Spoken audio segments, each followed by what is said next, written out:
এই চলো, তোর জামিন হয়ে গেছে। কে করলো? এমএলএ সাহেব। আয় আয় ভাই, আমার বুকে আয়। আমার নুপুরকে আমার কাছ থেকে কেড়িলি, এখানে নাটক করতে এসছে। আপনি কি ভাবছেন আপনি আমাকে জেল থেকে জামিন দিলেন বলি আপনার ভাইকে আমি ছেড়ে দেব? আমি এখনই বেঁচে আছি শুধু ওকে মারার লেগে। আমার কথাটা শোন রিয়াজ, একবার আমার কথাটা শোন ভাই। ইয়াইলে চালাগুলি, তোর যদি মনে হয় সব কিছু আমি দায়ী, চালাগুলি। আমি আর বাঁচতে চাই না। আমি আমার ভাইকে বাঁচানোর লেগে তোকে জেল থেকে ছাড়াতে এসেছি না। তুই যেন তোর নুপুরের খুনের প্রতিশোধ নিতে পারিস, তার জন্য তোকে ছাড়াতে এসেছি। তুই আমাকে আজও চিনলি না। ও যেমন আমার ভাই, তুইও আমার আরেকটা ভাই। এই আঙুলটা কাটলে যতটা ব্যথা লাগবে, এই আঙুলটা কাটলেও ঠিক ততটাই ব্যথা লাগবে। তবে যদি কোনো আঙুলে ক্যান্সার হয়ে যায় না, শরীরকে বাঁচানোর জন্য সেই আঙুলটা কেটে ফেলাই ভালো। আমি যদি একবার জানতাম না নুপুরের সাথে ও যা, তুই তোর ভালোবাসার প্রতিশোধ লিখা। হাজার তোকে আটকাবো। আমার ভাই এখন সমাজের জন্য ক্যান্সার হয়ে গেছে।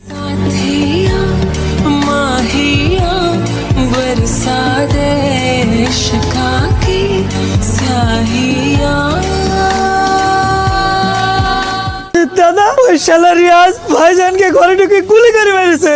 আমি ওকে ছাড়বো না। শান্ত হ। কি করবো বল? আজ 15 বছর ধরে রাজত্ব করছি, না জানি কত লাশের উপর পারে খেয়ে জায়গায় পৌঁছেছি। সেই জায়গাটা আমি এত সহজেই ছেড়ে দেবো? তুই যখন যা আবদার করেছিস আমি সব পূরণ করেছি, শেষে কিনা আমার রাজত্বটাই চেয়ে বসলি। চামচা খুব উঠছিল, ডানা সাইটে দিয়েছি। দাদার ডাইন হাত। নমিনেশনের ডেট কবে রে? সামনে মাসে 10 তারিখে। 10 তারিখে? এই সুযোগের অপেক্ষাতেই তো ছিলাম। আমার কাগজপাতিগুলো রেডি করে রাখিস, এবার ইলেকশন আমি দাঁড়াবো। আর দাদা? দাদা তো 15 বছর রাজত্ব করলো, আমি কি সারা জীবন দাদার গোলামি করে যাব নাকি? আমিও কদিন রাজত্ব করি। ওপরে উঠতে গেলে মাঝে মাঝে নিচে নামতে হয়, এটা না থাকলে তো টিকিট পাবো। যতই মায়ের পেড়ে ভাই হইস, তোর জন্য আমি জানতে দিতে পারবো না। ভাই চলে গিয়েছে, তোদের দেখাশোনা তখন আমাকেই করতে হবে, তাই না? রাজুর জন্য মনটা খুব খারাপ করছে রে। আমরা মিস করছি, ভাইজানের কথা খুব মনে পড়ছে। আর পড়বে না মানে? দে, ভাইয়ের কাছে পাঠিয়ে দে।